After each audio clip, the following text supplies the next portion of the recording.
Días de tranquilidad se transitaron en el ámbito local. En una semana corta, con feriados locales y externos, los bonos en dólares presentaron escasos movimientos. En este contexto, el riesgo país cerró en niveles de 1.380 puntos, casi sin variaciones con respecto al viernes anterior. Haciendo foco en los movimientos semanales de mercado, los títulos de legislación extranjera registraron una mejor performance con subas de entre el 0,3 y 0,5%. En cambio, los bonos ley argentina mostraron caídas del 1,4% promedio, las cuales se profundizaron en la parte larga de la curva. Por su parte, la curva de rendimiento se ubica entre el 15 y 15,5%, con un diferencial de legislación en torno a los 80 puntos. Hacia adelante, el foco se mantiene en las negociaciones del FMI y en las decisiones políticas que se vayan llegando desde el gobierno. En ese sentido, y ya en la curva en pesos, el gobierno logró cubrir la totalidad de los vencimientos de noviembre y una parte importante de sus obligaciones de diciembre. En cuanto a las tres letras que se licitaron por efectivo, el monto adjudicado alcanzó los 81.036 millones de pesos, convalidando tasas nominales del 39,40%, mientras que por el canje de títulos elegibles de diciembre, por una canasta de un nuevo LEPASE de mayo 2021 y el Bonser de septiembre 2022, se lograron 193.000 millones, estirando el 70% de estos vencimientos por casi 2 años. De esta forma, cierra un mes donde se logró cubrir el 105% de los vencimientos de deuda en moneda local y al mismo tiempo se redujeron significativamente los pagos de diciembre. El último mes del año lucía muy pesado, donde previamente a los canjes observábamos pagos por 460.000 millones de pesos. Con el canje del 9 de noviembre y el de la semana que pasó, las obligaciones de diciembre se redujeron hasta los 250.000 millones, o sea, en un 45%. Esperamos recibir en los próximos días el cronograma de licitaciones del mes que viene, donde probablemente venga de la mano de un mix de emisiones SER, dólar link, lepases y a tasa fija. Con respecto al plano cambiario, terminamos una semana más tranquila y de menor volumen operado, con el feriado de Estados Unidos y el feriado local. En este marco, el Banco Central cerró con un saldo neto positivo cercano a los 5 millones de dólares por su intervención. No obstante, en el acumulado del mes, la autoridad monetaria debió desprenderse de unos 310 millones para sostener el ritmo de evaluación del dólar oficial. Así, el billete cerró hoy en los 81 pesos, sumando 68 centavos en la semana y avanzando un 3,5% en el mes. Por otro lado, los dólares financieros mantienen cierta estabilidad desde ya hace algunas semanas, una tendencia que vino de la mano tanto de la flexibilización en el cepo cambiario, que venía sufriendo cada vez mayor grado de endurecimiento, como también las intervenciones públicas del BCRA y el ANSES en el mercado de bonos a lo largo del último mes. En ese sentido, el contado con liquidación se mantiene en torno a los 149 pesos, nivel muy similar al del viernes de la semana anterior. El dólar bolsa, por su parte, retrocedió casi 2 pesos en la semana para terminar en los 145.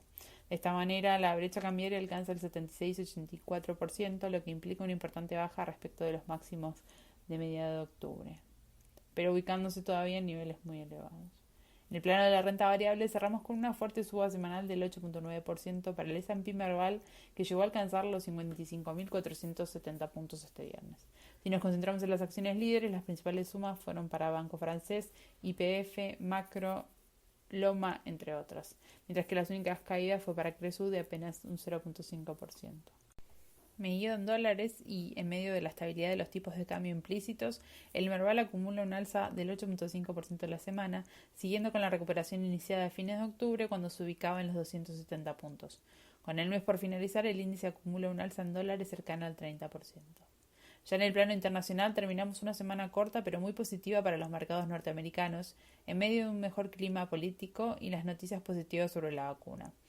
A los diferentes estudios y desarrollos que se estima estarán disponibles a partir del primer semestre de 2021, se sumaron algunos datos económicos, como el dato preliminar del PMI de noviembre, que resultaron mucho mejor a lo esperado. En cuanto a lo político, vimos varias señales de mayor cooperación en la transición de poder, con un Trump dispuesto a aceptar las decisiones del colegio electoral, pero sin finalizar su lucha legal por el recuento de votos. En este contexto, el sentimiento optimista de los inversores impulsó a los principales índices, con el S&P 500 y el Nasdaq alcanzando hoy nuevos máximos. La volatilidad, en tanto, se fue reduciendo con el VIX alcanzando los 20 puntos, niveles que no veíamos desde meses pre-pandemia. Puntualmente, el Nasdaq terminó la semana con una suba del 2,5%, seguido por el Dow Jones y el S&P en 1,5 y 1,6% respectivamente. De esta manera, van en camino a cerrar el mes con importantes subas de hasta 10-12%. Hacia adelante, los riesgos a la baja tienen que ver con un aumento de casos que venimos viendo desde hace ya algunas semanas. En medio de nuevos cierres y mayores medidas de aislamiento, crece la expectativa con respecto a nuevos estímulos monetarios y fiscales. En ese sentido, la perspectiva de la Fed o que de la Fed inyecte mayor liquidez presiona sobre el dólar, donde el DXY, el índice de la canasta de dólar, se ubica hoy en mínimos por debajo de los 92 puntos. La tasa de los bonos del Tesoro, por su parte, de largo plazo, en tanto, se mantienen al 0,85% anual. Ya mirando hacia adelante y siguiendo en el plano internacional, tendremos una semana ocupada en cuanto a datos económicos.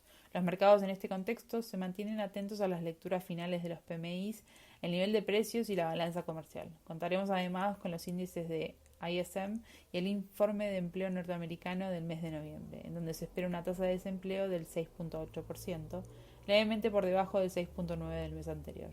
Los inversores al mismo tiempo se mantienen atentos a los avances en las medidas de contención y cualquier posible noticia sobre la vacuna. A medida que crecen los casos, la preocupación sobre una recuperación económica aumentan y podría terminar impactando en la confianza del mercado. En consecuencia, el foco se mantiene sobre cualquier señal en cuanto a nuevos estímulos fiscales y la expectativa con respecto a una política monetaria aún más flexible. En Europa, la tasa de inflación es el último dato económico importante antes de la reunión de diciembre del Banco Central Europeo, mientras que el Reino Unido se enfrenta a otra semana clave para las negociaciones post-Brexit. En lo local, y como ya mencionamos, estaremos atentos al cronograma de licitaciones de diciembre a la espera de una batería de bonos de distintos ajustes. Se acerca el último mes del año y con ello muchos interrogantes que esperemos que el gobierno esté preparado para responder.